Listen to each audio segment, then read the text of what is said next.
Hello, 你好 welcome back.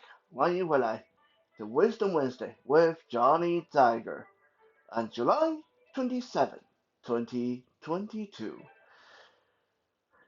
It's another hot, muggy day here in Vancouver, BC. So again, I must remind everybody that if you are in one of these areas that is super, super hot, as in many parts of the world is right now, then remember to 多喝水. That means drink lots of water. 多喝水. DWO means a lot. 喝 means drink. 水 SWA means water. 多喝水 means drink lots of water. Stay hydrated. Last week, uh, a student of mine brought up an interesting question that honestly is a question that I'm sure many people have wanted to ask, but because the answer is not just about martial art, the answer actually involves a huge understanding of social structure, culture, and history. Some people might not know how to articulate the question, and even when they do, depending on the teacher, depending on the place and time, it may not be a question that can be easily answered or to answer to someone's satisfactory. This question is, how come Asian martial arts and modern, aka Western martial arts, are so different?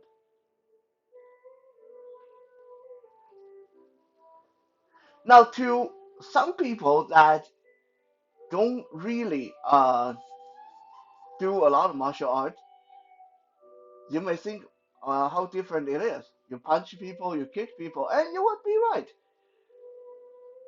I always say that human beings have been trying to kill their neighbors for over 100,000 years. So I'm pretty sure any way there is to mess up another human being, we found it already. Unless you're doing one of those things like Brazilian Jiu-Jitsu, where they keep coming up with new ways to do an arm bar, new ways to tie the other person into a knot, new ways to apply a choke. And I'm not even certain if those ways have not already been found in the past. But anyway, let's give them the benefit of the doubt that they are actually coming up with something new. That is still a small piece of the martial art world. So most of the ways we have found to kick, to punch, to throw, to jab, to poke, to bite, to twist have been around for thousands of years. And yes, in the end, it comes down to punching, kicking, knocking the other person out as fast as you can. Yeah, I know. Aikido people say it's all about peace and you're not supposed to hurt your opponents and stuff like that. But then we're going to the philosophical um, criteria, which I don't want to get into today. Let me quickly lay out some of the differences for you with regarding to what's different between Asian martial art and modern, aka Western martial art, so we can proceed from there. Again, uh, when we hear the word Kung Fu, we're thinking Kung Fu is a specific Chinese martial art. Well, it is actually not. Okay, in Mandarin, as long as you're learning martial art, you're learning kung fu. It's the proper way to pronounce it is gong fu. Okay, Gongfu, not kung fu. I know on paper it's written kung fu, but gong fu basically just means something hard work that and it's hard work and it's an art that you have to learn and practice. The Kung Fu basically encompasses all the martial art in Chinese language. It's not just a specific type of martial art. So saying that I know Kung Fu basically just means I know martial art.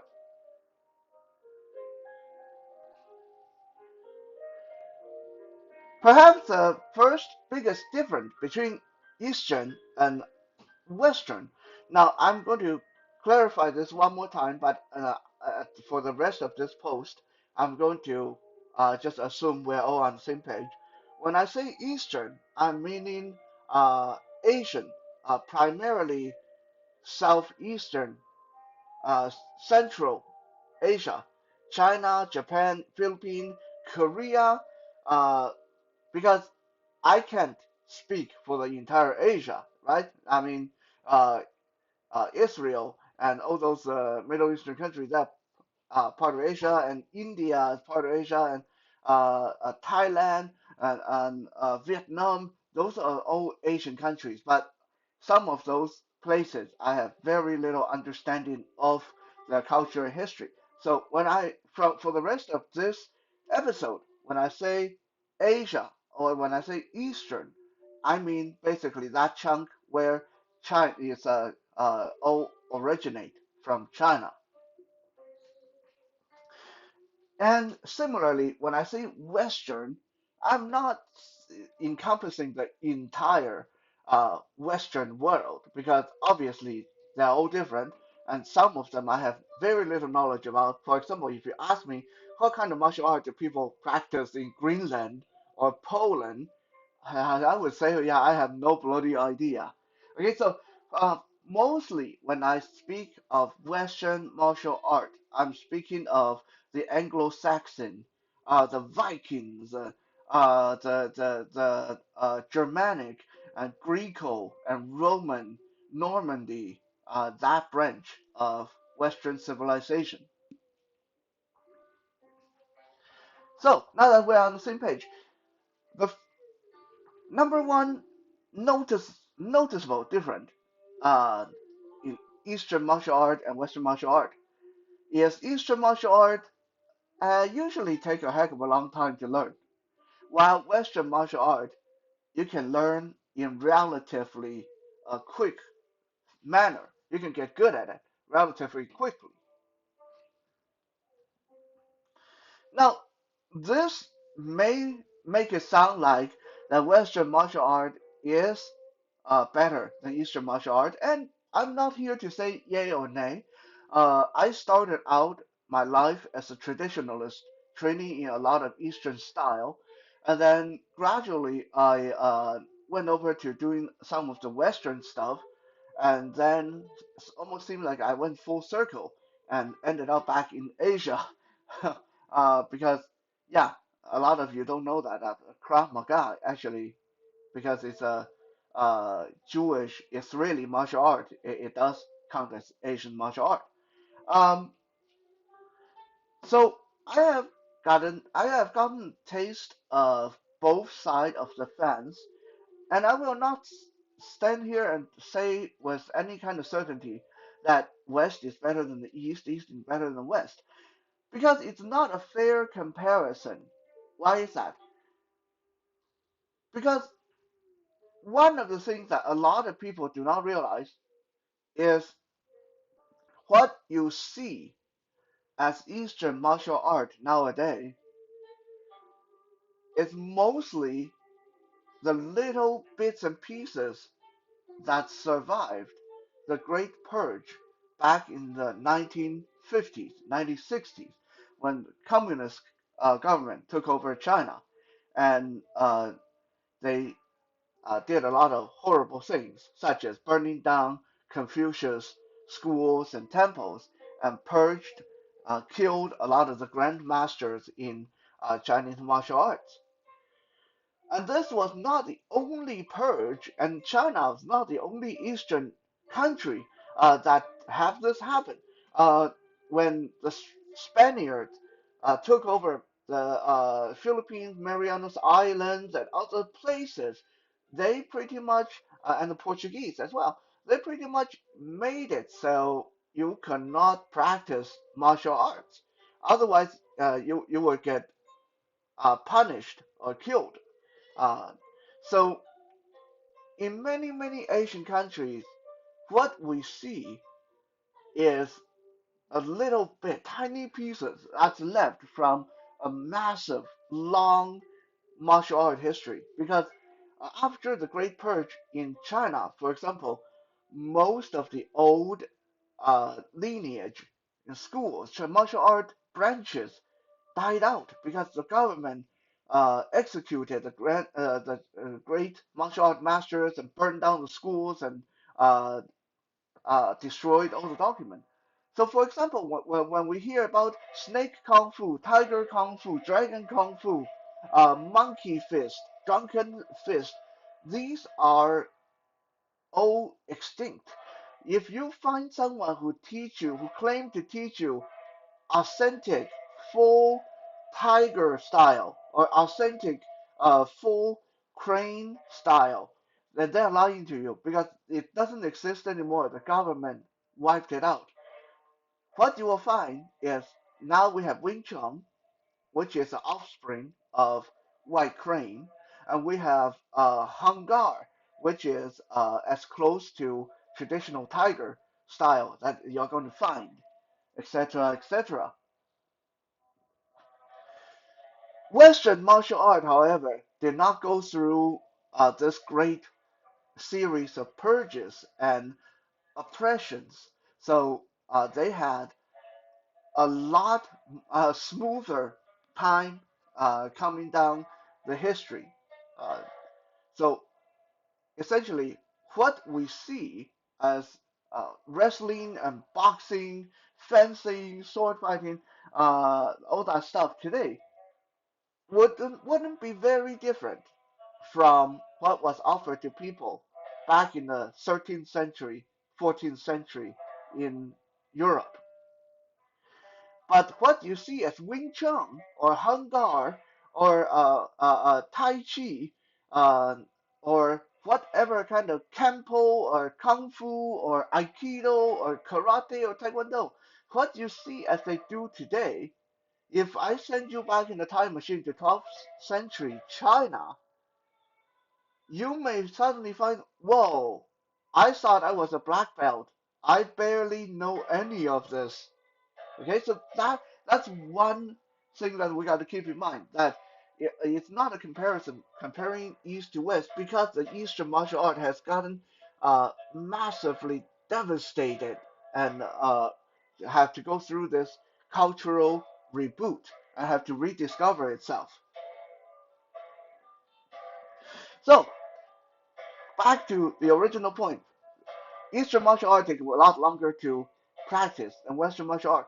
However, I will offer you a different angle of view, and you will suddenly see, maybe you'll suddenly see that Eastern martial art and Western martial art is not necessarily that one is better than the other, but they are definitely different. If you walk into a boxing gym, if you walk into a wrestling gym, if you walk into any kind of Western martial art, modern MMA gym or whatever, you will find that if if you are the sensei, they don't call it sensei, they call it professor or coach or whatever they want to call it here. But let's say if you are the coach and you are 60 years old, you've been doing this, you've been boxing for 40 years, chances are you are still really good. And you might be wrestling for 40 years. Chances are you're really good, right?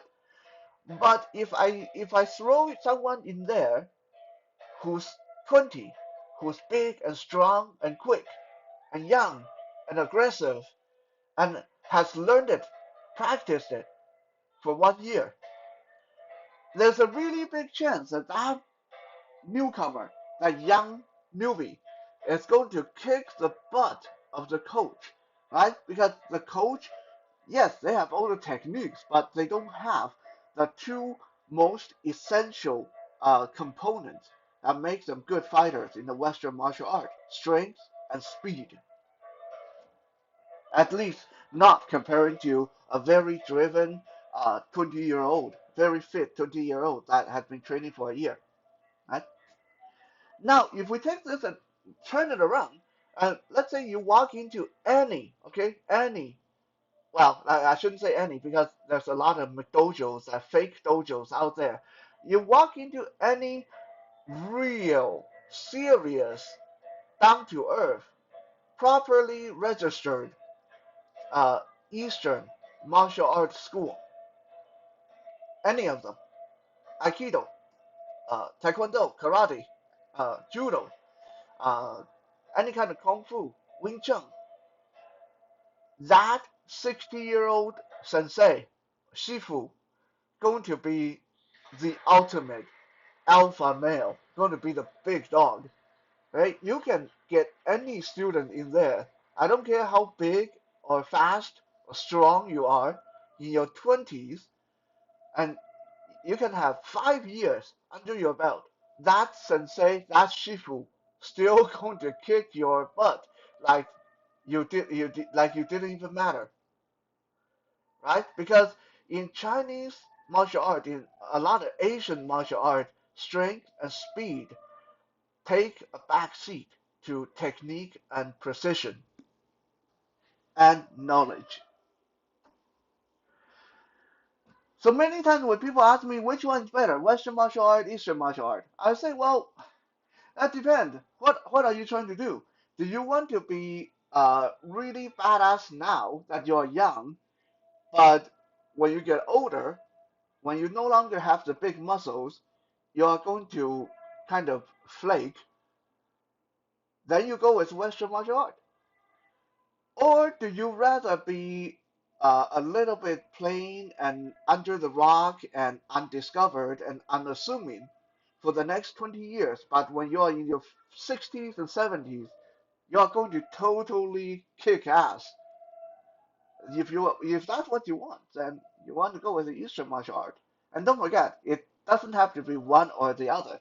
Many people, myself included, practice both East and West, and it's a lot of fun. If you have the money and time, that's what I recommend. You don't have to pick a side. You can go with both sides, right? It doesn't have to be McDonald's or Chinese food. You have to you if you want if you are willing to, you can get both. You can get wonton soup to eat with your cheeseburger. There's nothing wrong with that. Well, okay, it's a little bit weird, but no one can tell you that's wrong.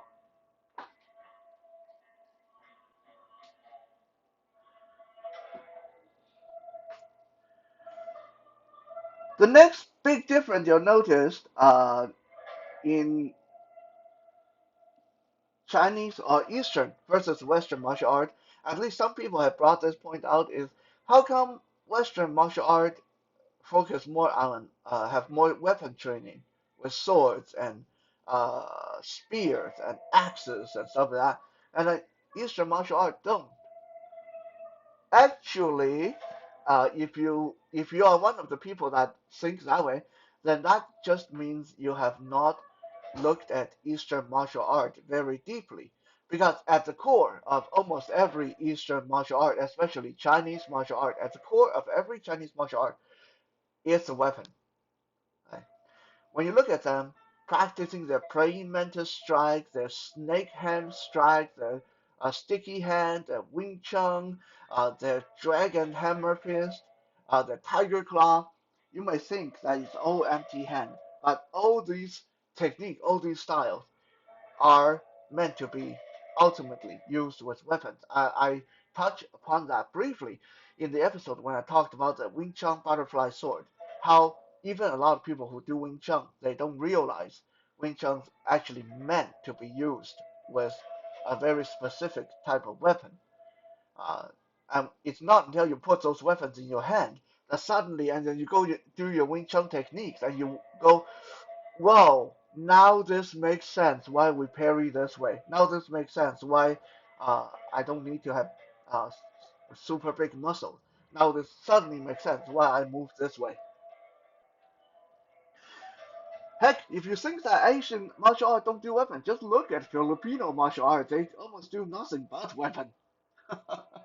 And even in karate, a martial art that people think is about empty hand, there are staffs and sai and some very limited short weapons that to be used with karate.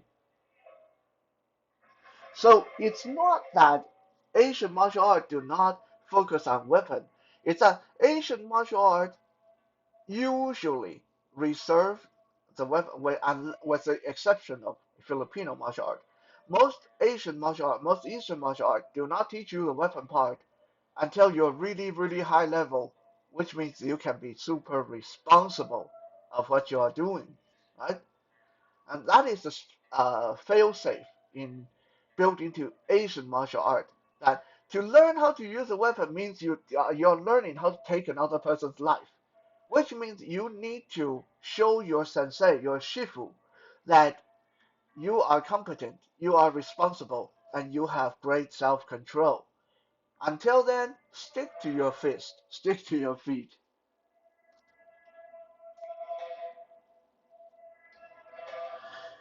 Another reason of many Asian martial art kind of put weapons on the back burner is, again, we go back to the Great Purge, to the many oppression by different governments, different conquering people, Mongolian people, uh, Portuguese people, Spanish people.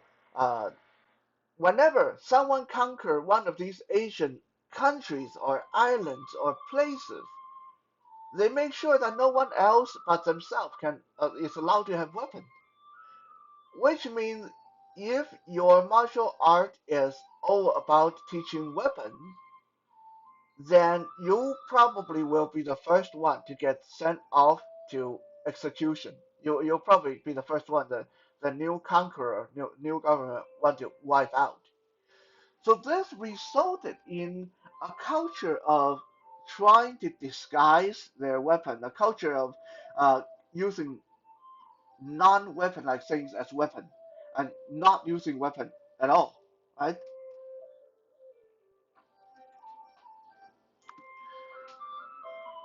So those are just a few of the minor, more commonly seen differences between East and West martial art.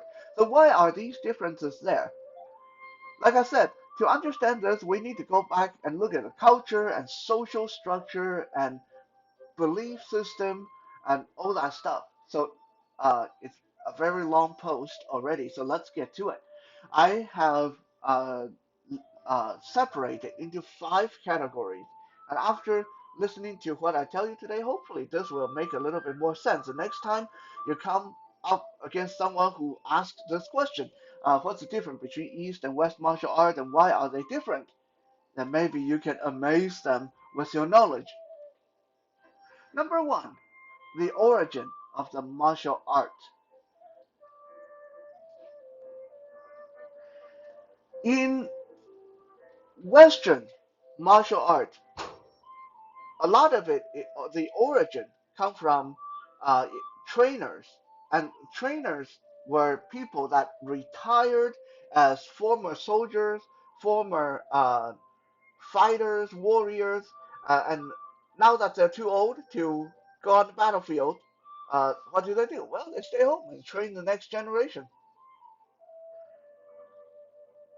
Many of what we think of as Western martial art originate from Roman gladiatory, Greco uh, competition, Olympic wrestling, boxing, all that stuff.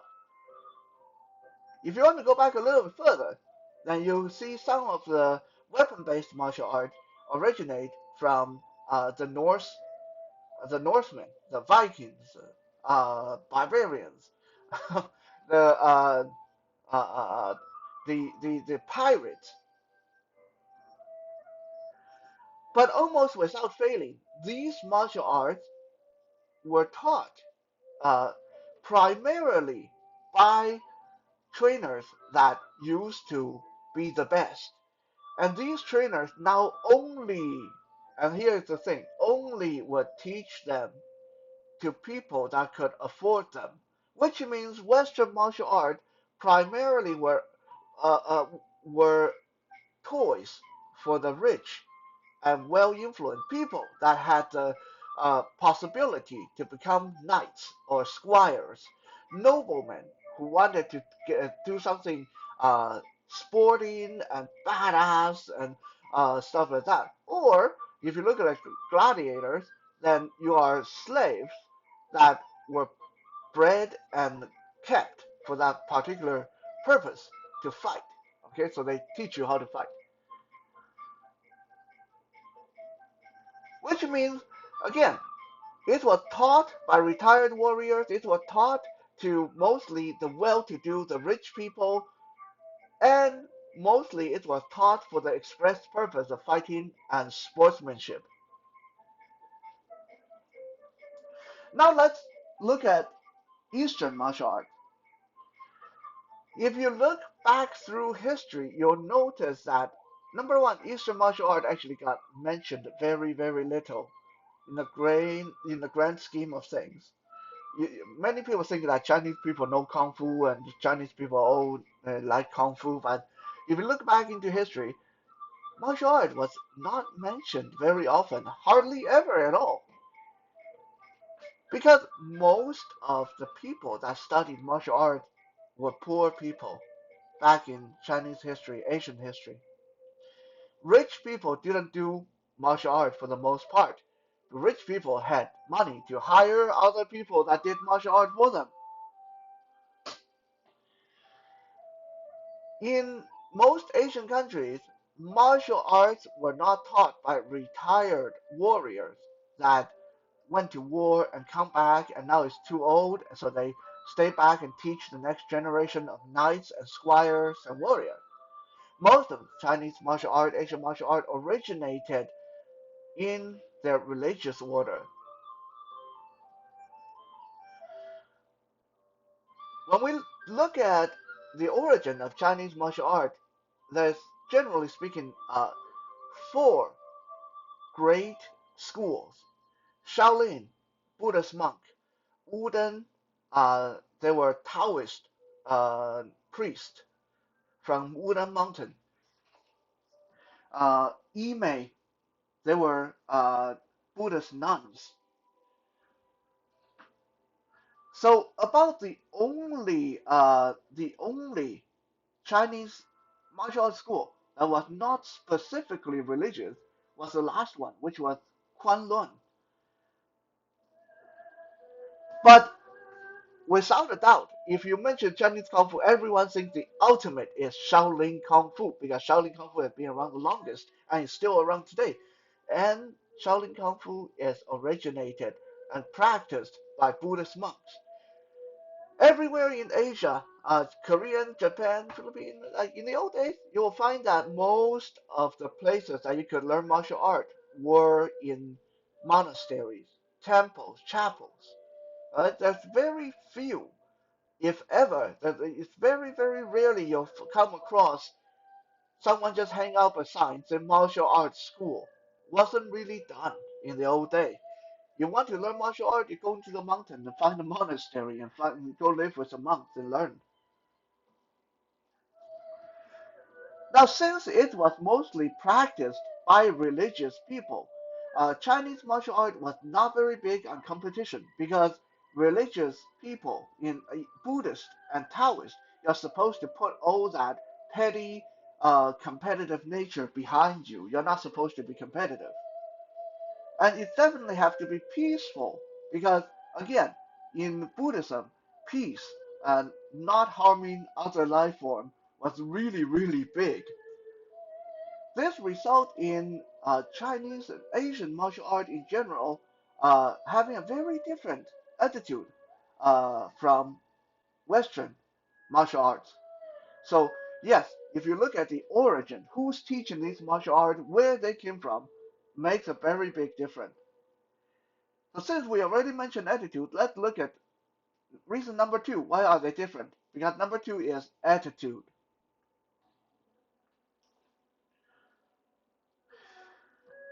In Western society, ever since the Roman gladiator and Greco Olympic and contest and stuff like that, even from those days, the Western culture has always very big on body image. Big muscles means a lot. To be able to lift a lot of weight means a lot. Being able to pin the other person down, knock the other person down, means a lot. Okay, these are uh, something to be proud of, and you can even use these to your advantage. Like if you're one of the best gladiator, then you'll get all the luxury and glory. If you are a fantastic athlete and boxer, and you can make a lot of money. That is true even still even today. Well, that is not the attitude of a lot of Asian people.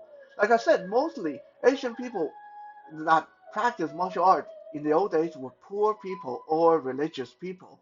Right? Religious people practice martial art because number one, it gives them something physical to do without them having to get all testosterone like and all muscular and stuff like that. It's something to help them stretch and do some movement and have some physical activity other than doing their prayers, something to keep them their body and mind occupied.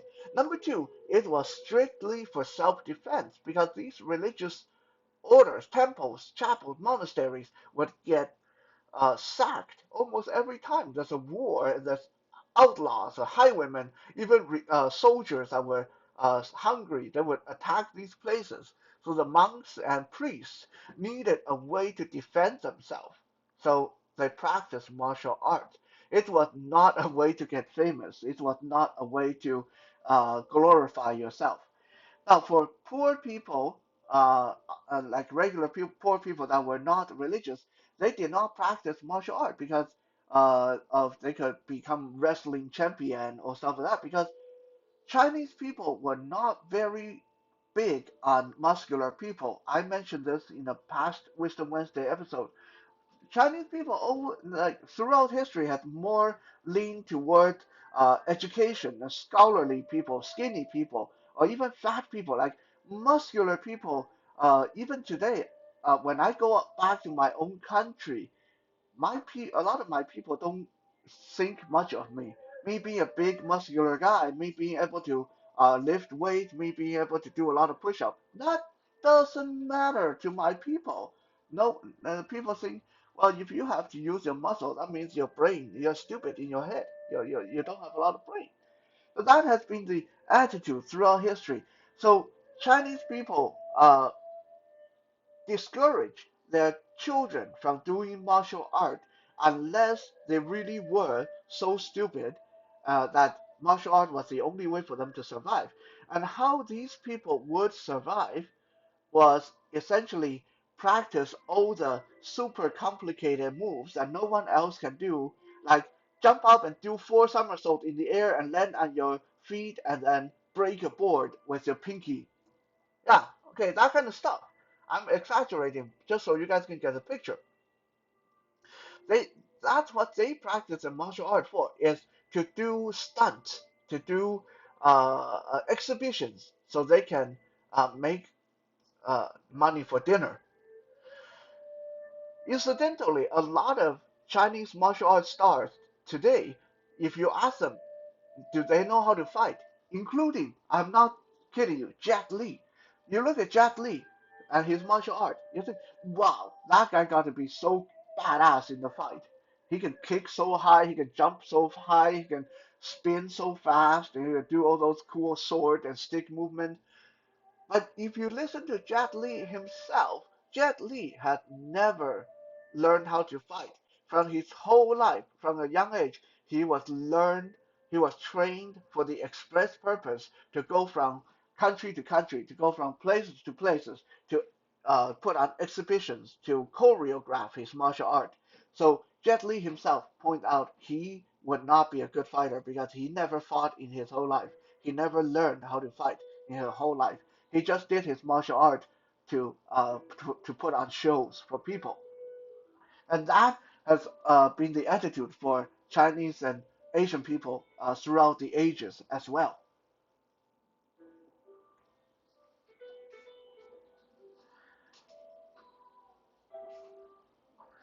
So now we talk about number one, the origin. Number two, the attitude. Let's talk about number three, the technology. One thing that made Chinese martial arts very different, or Eastern martial art very different from Western martial art.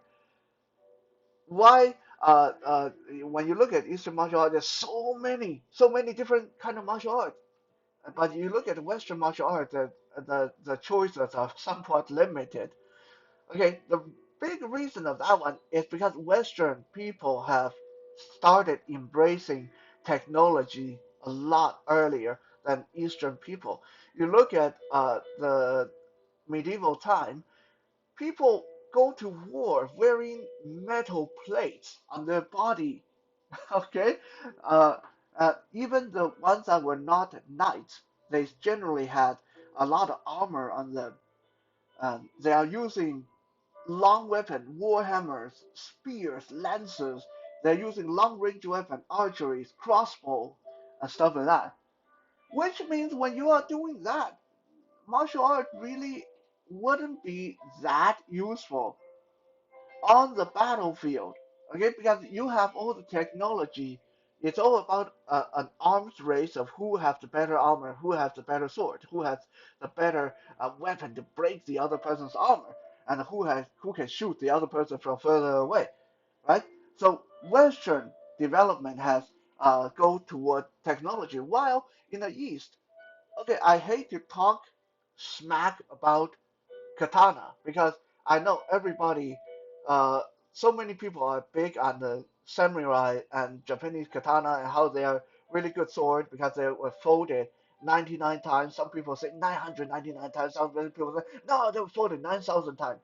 Okay, do you know why the katana was folded so many times? A lot of people say it's because they were proud of their work. They were master swordsmen. They needed to fold them that many times to make them super sharp. No, no. Katana and many Asian weapons, not just Japanese, but many Asian weapons were folded so many times because they didn't know how to forge pure, unblemished metal. So they had to keep folding that metal until it was properly hard so it could be used. And that was the reason why katana, why many Chinese or other Asian swords have to be folded over and over again like that. It's because they didn't know how to make good metal. And if you look at uh, Asian history, that very rarely do people wear plate armor or even chain armor. Once in a while, you see leather armor, and Japanese people like their wooden armor. But the fact remains, like very rarely will you see metal covered people. This was incidentally why during the Song Dynasty, the northern barbarian kicked Chinese asses so badly because the northern barbarian uh, decided to cover themselves and their horses in steel plates.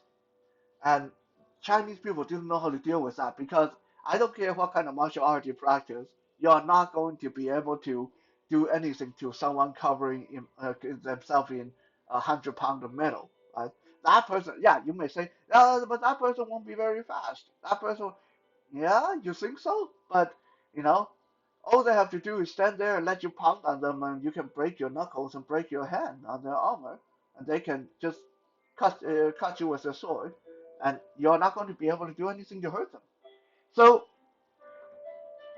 all this is to say that Chinese and other Asian countries have lagged behind in technology. Uh, Crossbow wasn't really used for the longest time. Archery was uh, had very limited application unless you were Mongolian. Um, so they put their development towards many different kinds of martial art, always thinking they could find the way to compensate for that shortcoming in lack of armor, lack of good metal, lack of good sword, lack of good technology.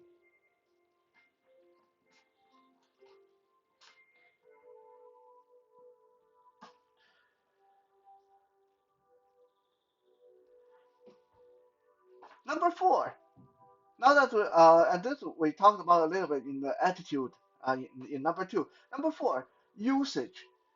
In Western culture, martial art was primarily used to glorify oneself. Okay, so which means this is directly related to why Western martial art is quicker to learn, because well, you don't want to learn something and you don't get glorified until you're 60 years old. If you're 15, you want to learn something that by the time you're 20, you can be a gladiator champion. You you can be a boxing champion. You can be a wrestling champion, right? So it was made uh, to be used for self gratification, for glory, for competition, and all that stuff. Uh, Chinese martial art, Asian martial art primarily were made uh, for a much longer purpose. And like I said, number one, they were made just to keep you fit, just to give you something to do, to jump around, to uh, do something physical, something a little bit therapeutic. Number two, they were made for self-defense, which means you don't really want to be able to just do it quick. Because the fact was, and this is even true for modern self-defense, I don't care how good you were 20 years ago. If you have not done something for 20 years, you are not going to be able to defend yourself using that. Self-defense is something that you have to do every day. It's something that you have to think about and act out every day for you to even have a chance to be able to do that when you actually get attacked. So this makes it so Asian martial art had to be much slower paced and looking for the much longer game. It's not for you to go compete against someone next year. It's so you keep doing it for the next 20 years. So if you get attacked, you can know how to defend yourself.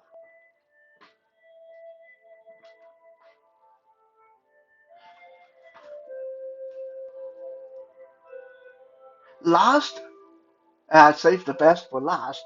Number five, money. Okay, money and how it's made. It's a big reason why Eastern and Western martial art are so different. Western martial art, where's the money coming from?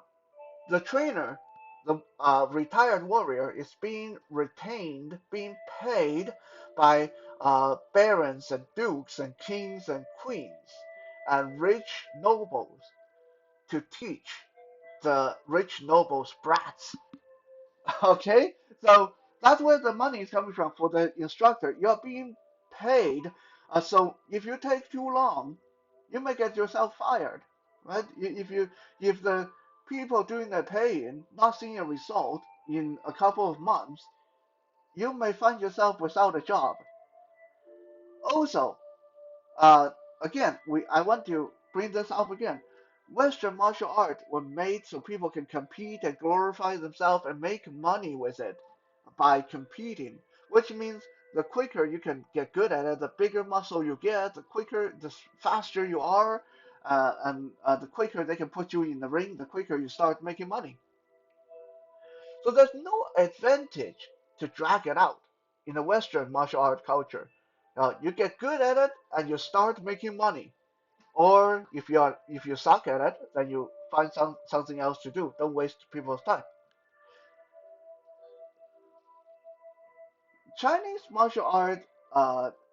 Let's look at the teacher side of things. Traditionally, Chinese Asian martial art teachers did not get paid. Not like every month. Traditionally, how martial art lessons work was when you want to go and study under a teacher, you sign your life over. You sign the contract. If you die during the training, that's no one's fault. And you have to live with your sensei or shifu for the next 3, 5, 10 years. While you are a student, you won't have to pay anything. You just have to do chores. And you basically you're cheap labor. You fetch water, you cook dinner, you chop wood, you go get grocery, and then the teacher teach you something, which means, and this is kind of a wonky system, because this means the longer the teacher can keep you around, the more free labor they get. Okay, so there's a conflict of interest. This is why Asian martial art, Eastern martial art, were designed to take ages to learn. If there's a money element, by keeping you around for 20 years, they get 20 years of servitude out of you. So you were like free slave. You were free, with the exception that, well, the teacher had to feed you. All the money had to come from the teacher. They have to feed you. They have to make sure you have clothes and make sure that you have a bed to sleep on. Uh, but that's how a Chinese martial art learning environment was. You don't just pay them every month. You don't hire them to come teach you by paying them money.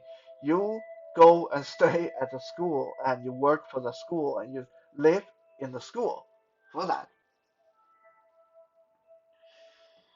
And then after you learn all that you can, there's usually on the contract there's usually a clause that say the first year that you leave the school, all your earning, all your earning have to come to the teacher. Right? That's your way of paying the teacher back for teaching you. Now you can make your own money using your martial art by putting an exhibition, or you join the army and become a high-ranking general, whatever. Okay, the first year of your earning have to come to the school. You can't make money. You can't benefit from it the first year. Now, some people may say, well, okay, that sounds pretty simple, but what if someone come to your school and learn everything and then they leave and they don't send you money for that first year? They keep all the money for themselves. Well, there's a fail-safe built into many Asian martial arts because in history, Asian people were very big on lineage, where your martial art came from, who taught you, which school taught you.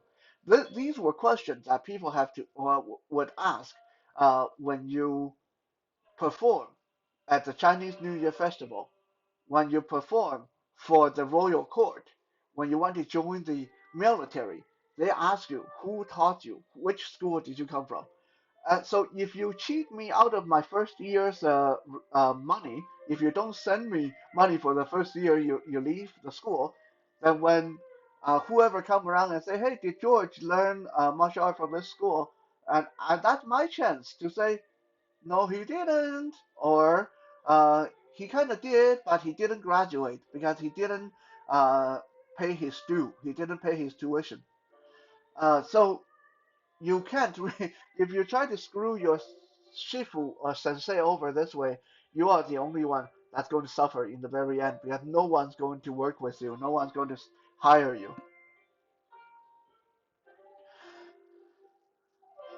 So you see, uh, we have origin, we have technology, we have attitude, we have usage, and we have financial, all five big reasons how different East versus West was throughout history. So no wonder that our martial art looks so different and works so different today. Again, I want to stress none is better than the other. It's all dependent on the practitioner, what you want to practice for, and how hard you want to practice. And of course, who are you learning from? If you're learning from Johnny Tiger, then you are in good hand. Just kidding. Uh, Thank you for checking out today's Wisdom Wednesday. I know it was a very lengthy episode, but I hope it was comprehensive and enjoyable. I'll be back again tomorrow for some Toy Thursday, which I'm sure will be equally long-winded. 谢谢 and 再见。